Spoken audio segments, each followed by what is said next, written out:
then you have Arteezy, who's like one of the best safe laners, so ideally... Oh god, Sumail. Yeah, he's in a lot of trouble, and he's not even going to try to run for it. He'll just stand his ground, knowing he can't get away from that. That's one of the things about Invoker that kind of makes him a little bit rough, is that it is pretty easy to gank him. Like, even just an Orb of Venom Bounty Hunter can cause a lot of problems, just because of how little armor you actually have. And right back to it again. He does not have the tornado for another few seconds, but SCCC, he takes a cold snap. Now Universe and Zai come in. Shackle doesn't connect, but the power shot's there. As soon as he buys the Midas, he'll be able to close that gap. And maybe they can set something up. NEWBEE make the rotation. They've got a couple smoked up heroes behind Kaka. The triple remnant forward. Sumail gets obliterated. Now crit initiated on. It's a 1v4. The tower helping him out. The Ember has to retreat from all the tower shots. A stolen Flame Guard could maybe do some work here. Now Universe jumps forward. Pops the Sprout, turns him into trees, but U9 will be able to blink strike back to safety. Arteezy looking for the dive, wants to finish off Faith, does find it with the Dark Pact, but KP with an RP catches Arteezy, skewers him back into the tower, pounce away, but he has been tracked. They'll have the vision. Like, honestly, I think it would have been better to just go for the solo RP on Zai, kill him, and then just claim the tier 1, which is what they may do here.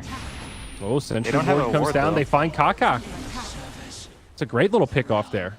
Dire's structures are fortified. Meanwhile, mid, Glyph comes out, pressure on the tier 1, Zai still trying to defend. Shackle shot does connect onto SCCC. Not enough damage for a kill as he remnants away, but still, they put a lot of pressure on. Meanwhile, on the other side, Crit dodges the skewer. He'll be okay, and now reinforcements on the way. Power shot brings Faith low. They do not have the Shrine to heal up at. They'll lose the Crystal Maiden, but they also lose the Rubik. Now PA stuck inside of the trees. Pump fake on the RP. He still has the available. Arteezy gets left behind, but he does have the ultimate big crit. RP catches him, but they aren't going to have the damage to finish him off. It doesn't look like.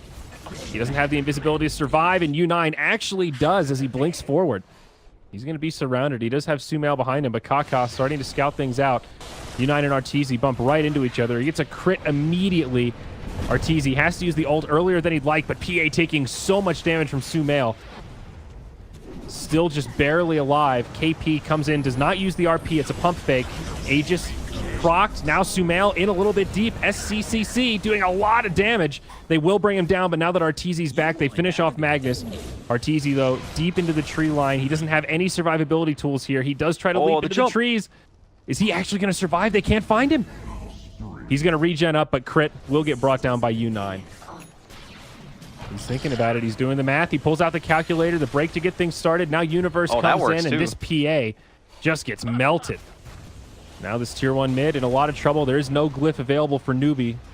But SCCC charging forward with the Flame Guard on. KP, skewer onto Universe, thinking about the RP, but still holding on to it. Sunstrike comes in. Now the RP gets used. Connects on 2. Nature's Prophet does finally fall. Without the PA, their damage feels a little bit weak. The meatball flies in. They bring down Faith. They bring down KP. And this Ember Spirit barely survives as he makes it back to the Shrine, but not into the clear yet. Cold Snap doing some work. Arteezy trying to chase him down. Power shot falls short, but the Dark Pact is there. EG continues the reign of dominance. Arteezy goes in again up top as U9 pops forward, and this time maybe biting off more than he could chew, but no, it's Sumail with the tornado. Arteezy still ready to fight, reinitiates.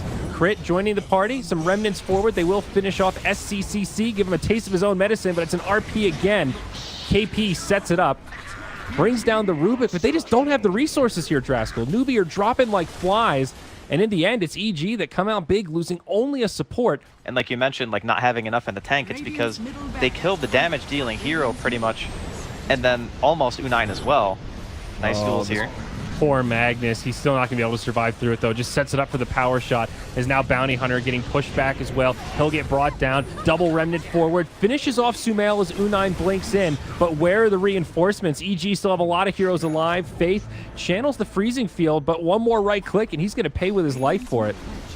Universe heads back home, but he will be able to teleport back into this fight. Tier 3 tower down bottom falls, and this is the last lane of barracks before Megas. And it looks like NEWBEE running out of resources. It will be a dieback for Sumail, but we'll call it space created to try to finish off the barracks. They'll leave the range still standing.